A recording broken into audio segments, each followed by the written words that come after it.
Welcome to Model 8 Warranty Data Analysis. In this model, we are going to demonstrate an application of the concept of lifetime data analysis to certify that some products, equipment, or component that comes from a vendor achieve its reliability performance in a specific period of time as defined in a contract. This type of contract warranty has different subjects concern penalties that the vendors need to pay for clients in case of non-achievement of the reliability targets, as well as the qualification and the conditions, and as well and let's say punctuation for the high performance or low performance.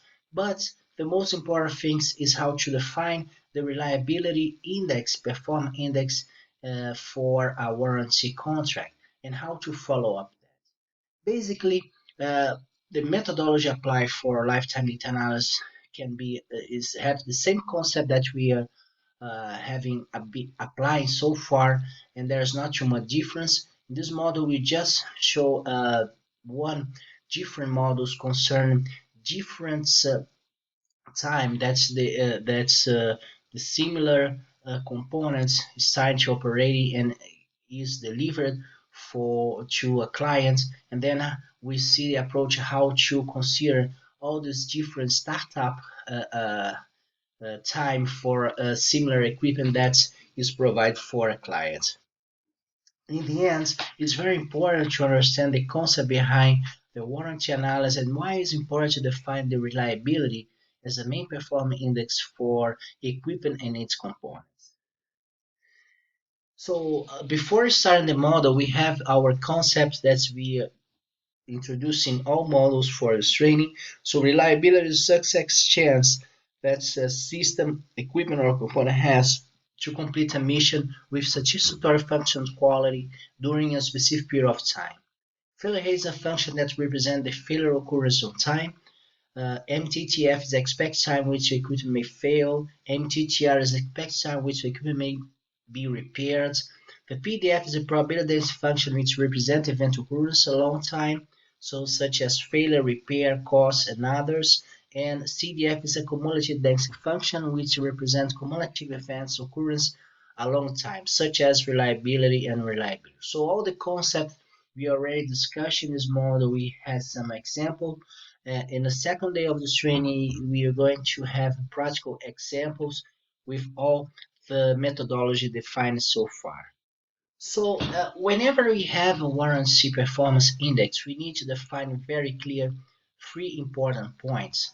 The first one, what is the equipment that we are aims to have the warranty, and in many cases this equipment need to is are critical equipment, critical in terms of the impact on the train or others railway assets such as signaling or infrastructure energy, or even concerning the consequence of the cost. That means if you have a short period of time of failure of such equipment, the number of equipment installed in a rolling stock is in the end have will have a significant effect in life cycle cost. So because of that, we can also consider some the such equipment in the warranty contract. Another point is the safety. So safety also need to be taken into account, and the reliability will provide the main information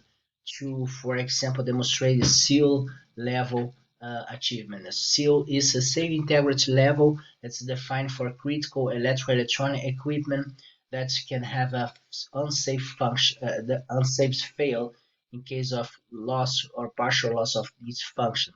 So in this case, each safe integrity level is associated with some failure rates, and that is related to reliability.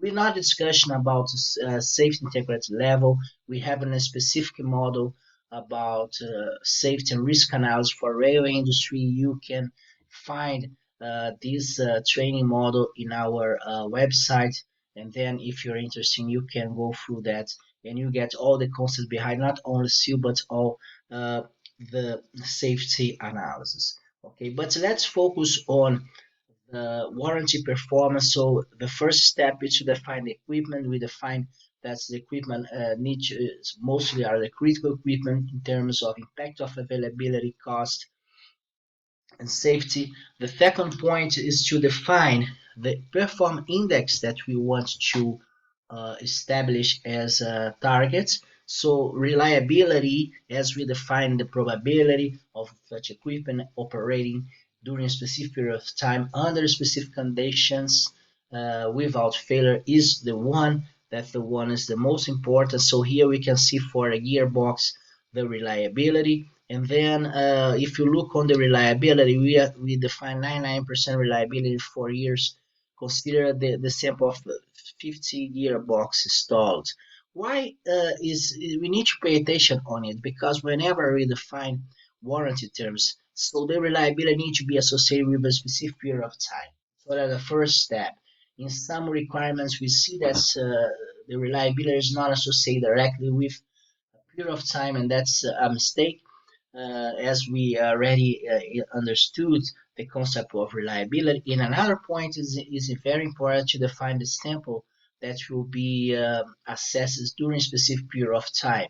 Because as we already discussed, some of this equipment will not fail probably in the guarantee period of time, but we need to take into account all this right sensor data, the equipment that did not fail in this period of time, to predict the reliability for one specific product.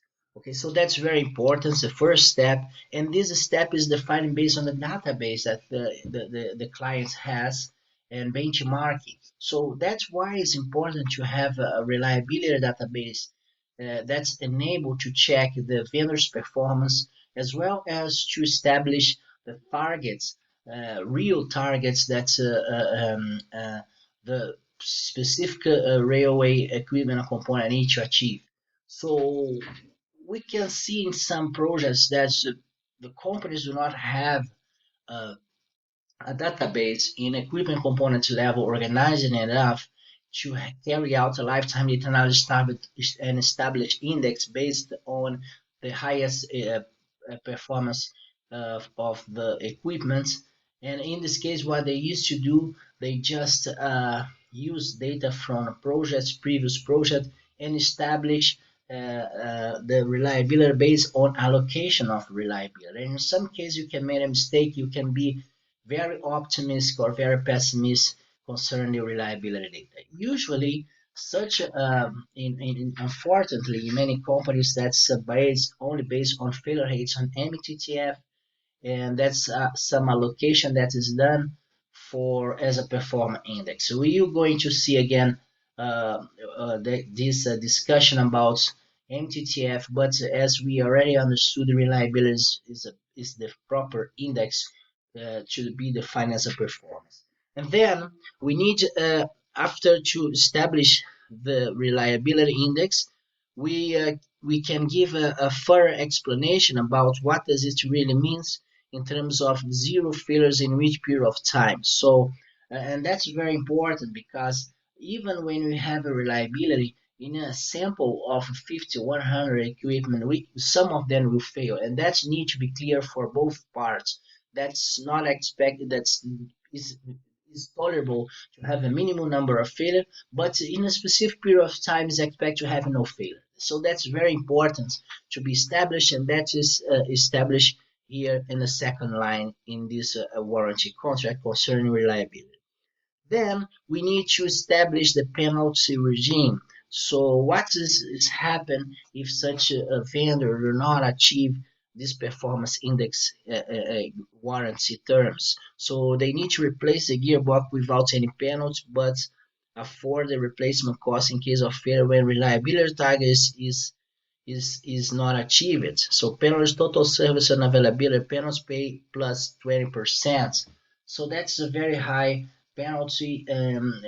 Here we establish that 20% of the cost of an availability we need to pay for vendors. And then whenever we establish the penalties, such issues need to be discussed with the vendors. He need to accept that.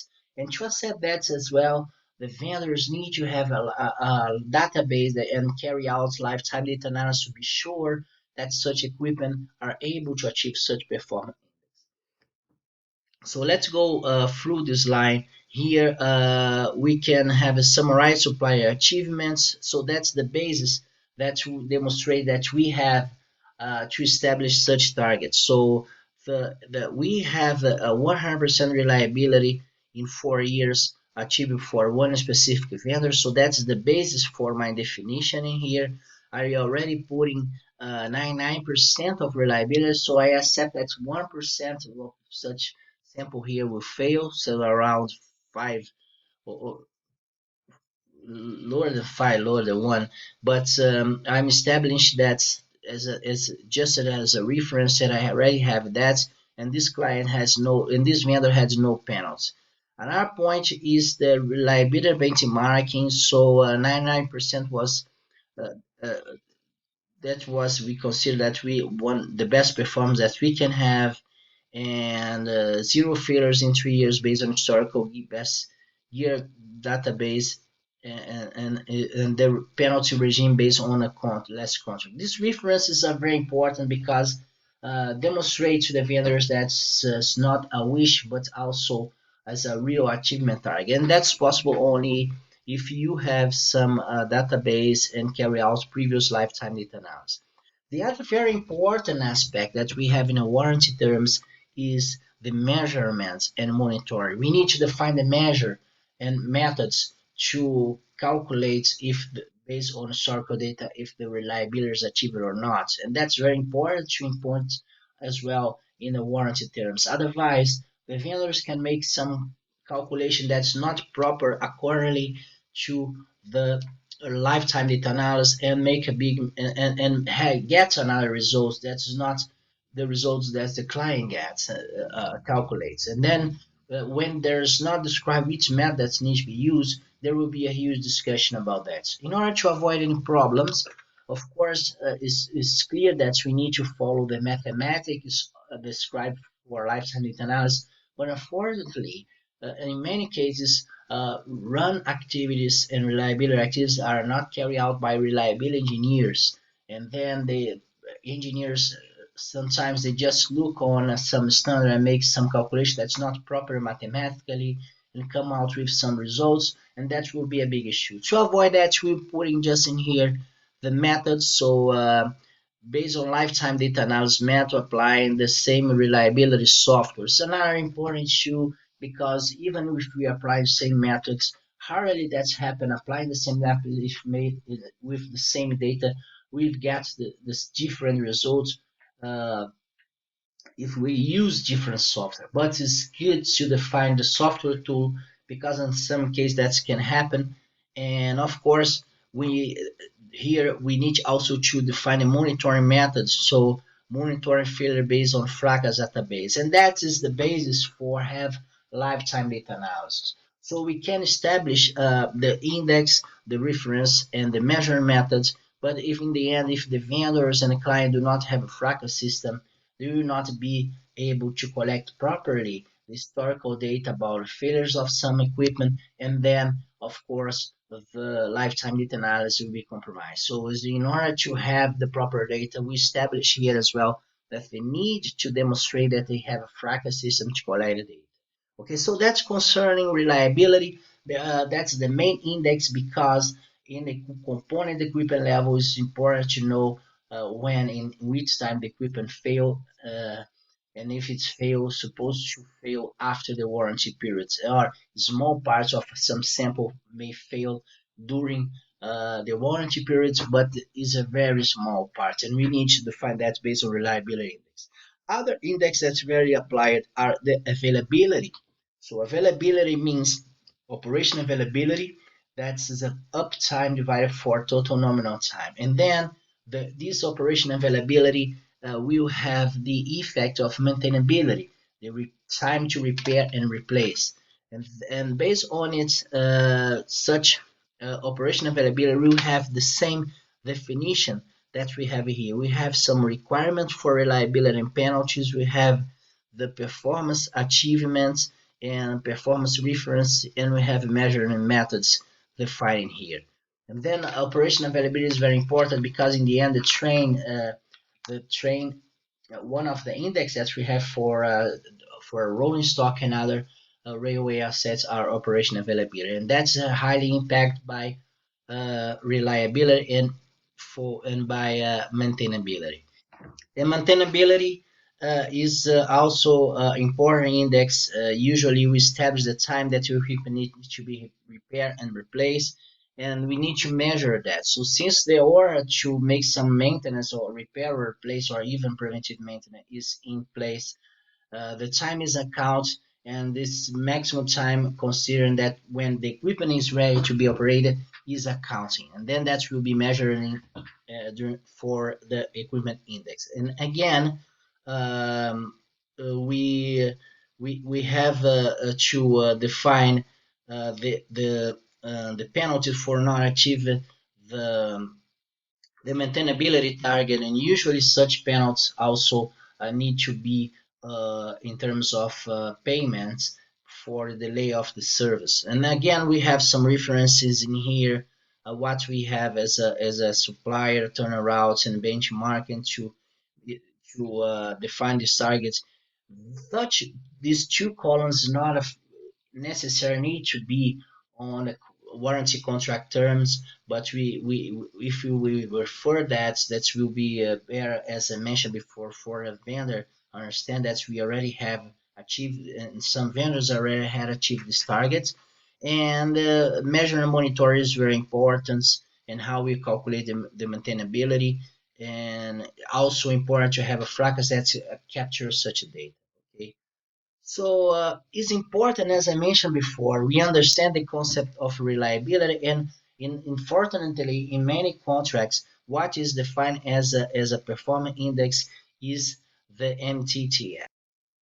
So in this case, for example, we have three sensors from different vendors, and we can see the reliability function, the green one, presents the higher reliability for this 90,000 hours that we're defining as a target. So if I compare such reliability of the green graph with the blue one and the black one in here, so the reliability in green graph will be higher, of course. But if you use in this case for the sensor the MTTF as a performance index, we'll see that the mean time to MTTF for the equipment 1 will be higher than the equipment 3 and 2. So in this case, if we use MTTF, that will lead us to a wrong decision.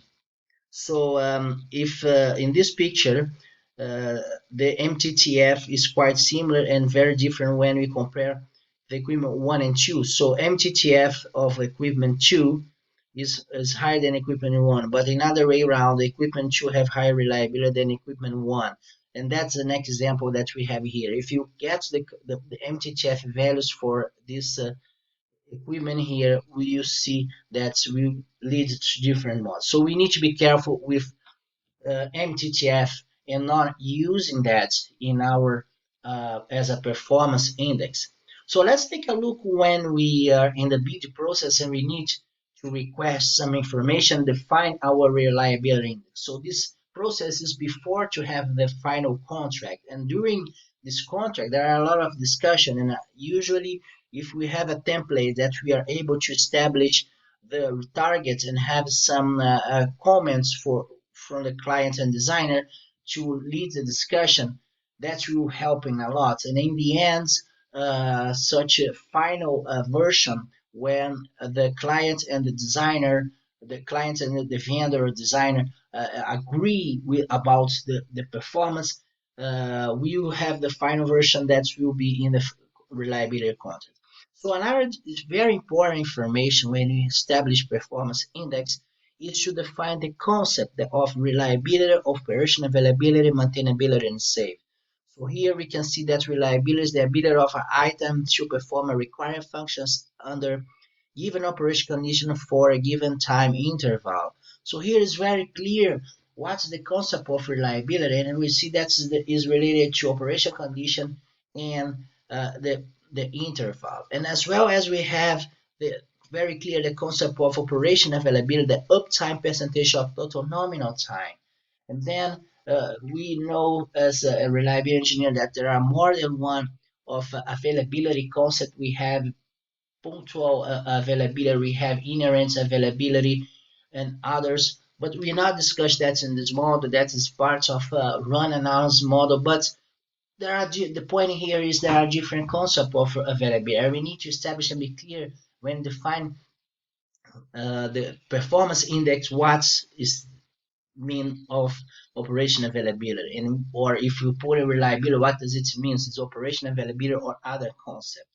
And maintainability also were very well described, time to repair and the safety as well. What we consider safety is qualitative, acceptable level risk, and seal. So that's also another discussion that we have in the risk model, but I just demonstrating here that the concepts are established here. And the main concept for our case in here is really reliability, method of evidence, and comments to the client. So it's also defined here as a column, and then the designer needs to put okay that if he's agree with the comments, if it's not, he come out with some comments, and the discussion goes on until both parties agree. So now we are getting the part that has technical targets, and we see here for ETCS on a track system and as well in a train, we have different reliability. So for a vital computer, we have reliability in 5 years, 99% with 9%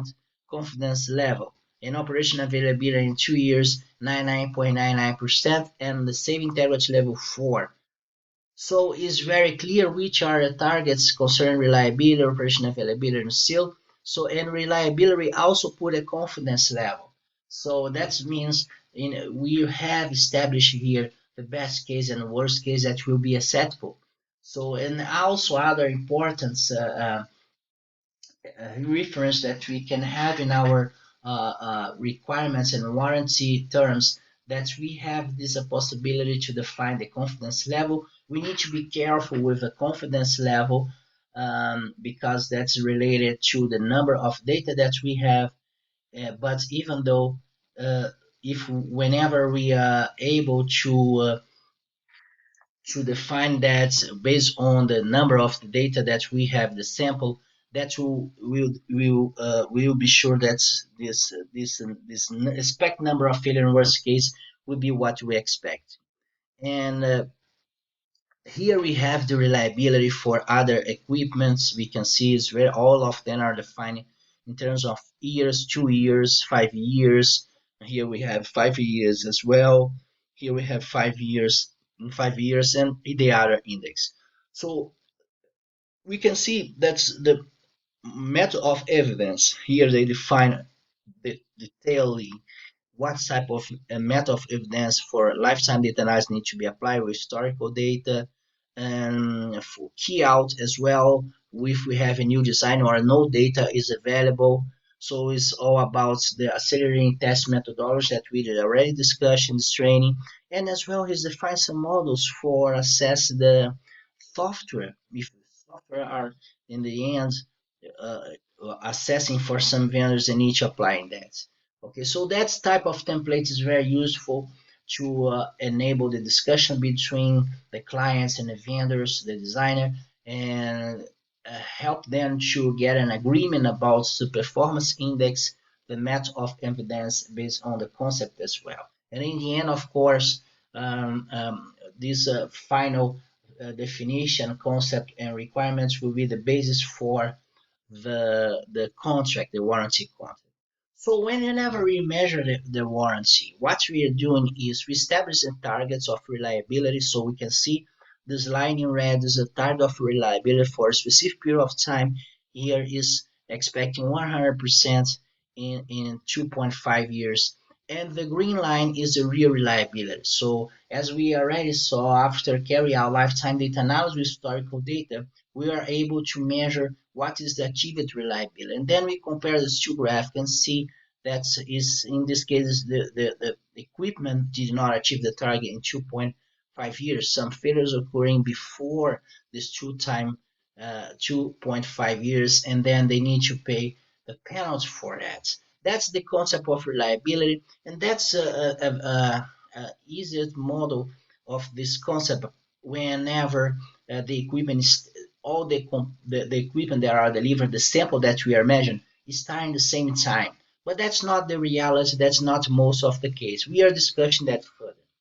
Other very important concept when you define warranty reliability performance is define reliability performance for each components in the inside the equipment, and not only for equipment. So here we have an example of the pantograph, that we can have a reliability tag for a pantograph. But if you look inside a pantograph equipments and components, they have different they need to have different warranty uh, periods of time definition and warranty terms. So with some of equipment such as carbon strips and or we expect to fail before 1 year. And that is the usual and current behavior of such equipment, that they will fail. For example, the carbon strip will fail in 3 months, 4 months maximum. And then we need to accept that. But that's not means that other components such as spring and damper failed in 3 months. That's not acceptable. If you look upon the weakest components for a pantograph is 3 months. That does not mean the whole pantograph. If the pantograph operate for 3 months and have other components failures, that will be fine. That's not be fine, because each one of them need to operate for a specific period of time without failure. And then we are going to allocate to go to the next step and start to establish the each equipment components warranty periods. And in this case, it's very important to have historical data and a fracas detailed enough to collect data for such components and equipments in order to predict their performance index. Another method to assess when some specific products are delivered and in different times and have returns of failures in different time is the Nevada chart. So Nevada charts we are establish when in this line in this axis here, y axis, when the equipment were delivered, and the axis in which year that the equipment failed. And in the end, based on such information, we are able to predict the reliability. So let's take a look and compare two suppliers to have an idea. So uh, to supplier A, we have 100 doors delivered for 100 for trains during from between from 2005 to 2014. But in different years, there was some delivery of 25 doors. So we can see the first year was 2005, 25 doors were supplied. 28 again more 25, 2011 more 25, 2014 the last 25 doors. During this time, the such doors that was delivered in 2005 failed, and some doors delivered 2005 failing here, and so on. And the point is how we are calculate the warranty of the door products from the specific vendors in order to compare the vendor A and the vendor B that's had another contract in order to now to define a new contract for a new train. So we use the Nevada graph to establish to control how many fails of that happens along the year, so that we have in x-axis in here. And for each years we are inputting when the equipment were some doors were delivered. Then we have the, the, the idea about when such equipment were delivered. So based on our example, we have in 2005, 25 doors were delivered. So there's no fail here in 2006, one fail in 2007, two fails of these doors that were delivered in 2005, and three fails at the doors that were delivered in 2009, and so on. The doors that there were 2007, there's no doors delivered. 2000 no doors delivered. You can see here 2006, 2007, no doors delivered as well. And 2008 that was delivered, so more 25 doors, and one of them that was delivered in 2008 failed in 2000 here in 2009 after 1 year. So here we consider only the doors that were delivered in 2008. And then, and if you want, so for example, in 2009, we put in here that one door from the ones that was delivered in 2008 failed, but three that was delivered in 2005 failed again. And then, based on this graph, we can really organize the data. So if you go further, looking on what's happened with the 25 doors that were delivered during 2008, we can see that 2009 there was two failures of these doors, 2011 two failures, and if you look above the data from the doors that was delivered in the first delivery in 2005 is also captured, but putting separate lines in here to be organized data. In 2009 and 2010, there was no doors sample delivered, and the next sample was delivered in 2011. And then now I'm capturing the data from 2011, 2008, 2004, but putting each line the respective sample of the doors that was delivered in one specific year. So we can see that the doors that were delivered in 2011 did not fail in 2012 and 13, and the first failure occurred in 2014. Then we can see that comparing to the previous sample that was delivered in 2008 to 2005, this reliability is already higher because it took 2 years to have the first failure, higher than 2 years. And then we are starting to plot, you can put in here the figures at the doors that happened occurred during 2011. And then we have in 2014, some doors, more 25 doors are also delivered, but we have the first failure in 2017, like happened in 2011. Then here we can see this these two samples that was delivered in 2004 and 2011 has already a higher reliability. And that's how we organize the data, and then we have the data very organized in this Nevada graph. So let's take a look on the supplier B that have different times. So I was starting to deliver before the supply A.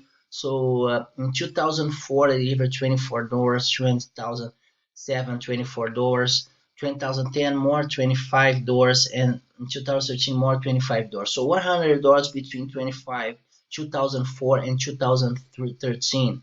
Again, we organized the data from the supplier B in a Nevada graph. So in 2004, there are some doors that were delivered, and the first will fail in 2011. After then, we have our delivery in 2007. So in 2005, no delivery. 2006, no delivery. 2007, there was more 25 delivered from the supplier B. So 2 years without failures, and then it's time to be capture the failures from supplier B into that the sample that was delivered in 2007. And we can see here above that also the sample that was the doors that failed during from the first sample also are capturing here. And after that, in 2010, we have more 25 doors delivered. Again, we capturing here a lot of time when we have fails from the door. And then in 2013, more 25 fails, and in 3 years there's no fail. So now that I capture different samples of delivered in time from these two vendors, I want to compare, and then based on the calculation of time to failure that's starting to get from this data, I will have the possibility to compare these two vendors. And in this case, the vendors B have higher reliability compared to the vendor A. Now I have the two plots of reliability function and can compare both of them. So this type of analysis enable us to assess the warranty analysis whenever we have the two vendors, or even if we want to assess the performance if the warranty is achieved along the specific periods of time that some equipment is provided for different times. We are using Nevada graphs to assess that, and based on that we will be able to define in the end the time to failure and organize such information and calculate the reliability. So an example that I'm demonstrating here is a simple use of the software variable that's calculated automatically in the ends the time to failure of each equipment on time, and then puts in a predict the reliability. You see in detail such demonstration in our case study. So thanks for your attention. If you have any question about warranty and this model, just send me emails. It will be a pleasure to answer you.